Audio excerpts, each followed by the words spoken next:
Hey everyone, today we're going to talk about statistics for data science. Before we actually learn about data science, we need to understand why statistics is so crucial for data science. We know that statistics deals with mostly data, and data is the most focal point for any data scientist. Without data, there is no data science. Before we start with all the mathematical equations and concepts, let's go through the concept why is statistics so important. So let me ask you this. Most of our life is constituted of the decisions we make. We make decisions every day. We get up, we decide which tie should I wear today, and from that to the biggest decision, like which real estate should I invest in.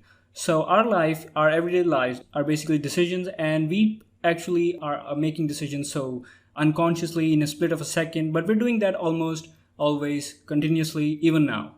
So we can all agree that we spend most significant amount of time and effort to get our decisions right.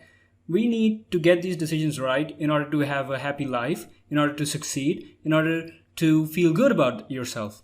So we make a lot of decisions and we put out a lot of time and effort to get these right. Why is this? Why are we so fixated on this point? Why do we make so many decisions? Basically, I would say this is human nature. That's how we actually do things. We consider everything as a problem and we spend time and energy on it to solve it. So we can say that it is particularly human nature. But how do we do this? Is this something like no one ever stops to think about it, but because everyone is making decisions quite quickly, no one is actually asking themselves how. But we can agree on this. All of the decisions we make are based on the information we already have. Like which tie should I wear? So the color of tie you choose for yourself is not the color you like, but actually your boss likes. So that information about the favorite color of your boss is stored in your head. So you use that information and actually make the decision. So let's revise. We make decisions and those decisions are based on the information we already have.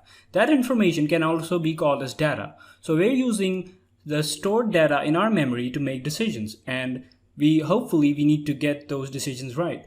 And these decisions are actually arise from the questions we ask ourselves. So how do we actually start making these decisions every day? First of all, we come across with the question, an uncertainty. You're not sure. So whenever that uncertainty is there, you actually have to make a right decision. So why is this? Why are we so fixated on making so many decisions? What actually causes us to make so many decisions? As a person, we are often faced with an uncertainty, which means we are faced with a problem on which we are not sure what the solution is. So that's why we have to decide, we have to come up with a solution. So for that purpose, we have to make so many decisions. Whenever we are faced with uncertainty, we make a decision. We have to choose between one option or the other. So how do we make our decisions? Is there some thought process involved? Obviously, we don't stop to think about it, whether like the tie example, if we're thinking about which color of the tie should I wear, we don't usually think twice, but sometimes we actually do. Sometimes we think a lot about our decisions. And if you actually take a closer look and actually think about it, it's basically based on the information you already have. For example, let's take the tie example again. So you have to decide which color of the tie you wear. So the color you decide is not the one you actually like, but the one your boss likes. So the information you have about the favorite color of your boss is actually stored in your memory. So you use that information to come up with a decision. So basically we are employing two types of methods here. One is intuitive and one is statistical. The intuitive way is the tie color selection decision. We basically make it in every day. Whenever you're choosing a restaurant, you don't actually conduct a full statistical process to it. You're just you're thinking, so you have some information, some recommendations from your friends, and you decide on that. Let's say intuitive decisions are fine, but because the trade-off is not that great, choosing a wrong restaurant might hurt for a day or two, but it won't hurt you that much. But let's say if you choose the wrong investment opportunity, and you lose a lot of money. So whenever the amount of money and whenever the trade-off is greater or on a large scale, we use statistical methods to decide and to solve a question and to make decisions. So far, we've learned that intuitive decisions often involve less data and you make these decisions in your everyday lives. But statistical decisions in which the solution can make a great difference, in which there is money is involved, these decisions are often big and they often involve a lot of data. So that's where statistics actually comes in. When we have a lot of data and we have to make a decision and we have to come up with a solution to a particular answer.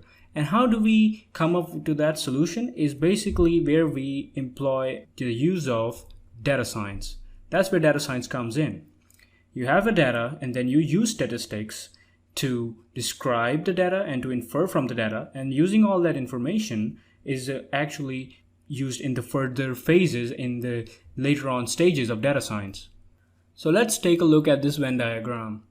This Venn diagram actually tells us how is basically data science constituted of different components. We have computer science, we have mathematics and statistics, and we have domain and business knowledge. So as we saw earlier, we can use statistics to describe and infer from the data. The thing about statistic is that we can make decisions by using only statistics and not using any computer science or programming method. Obviously, there would be computations involved, but what I'm trying to say is we're not using machine learning, which is an entirely different domain, but a part of data science. So if we're somehow using computer science along with mathematics and statistics, we are actually using machine learning. So another name for that would be machine learning, a combination of mathematics, statistics, and computer science. Like I said, we can also use traditional methods, but later on in the course, we will see why traditional methods are not so successful and why machine learning is so popular nowadays. So what else is important that as a data scientist, you are someone who knows more statistics than a programmer and more programming than a statistician. Let's look at the different branches of statistics. So basically we have two branches. We have descriptive statistics and inferential statistics. The descriptive statistics deals with the description and representation of data. And inferential statistics, we infer and make decisions from the data we have. Both of them are quite crucial in the whole data science process.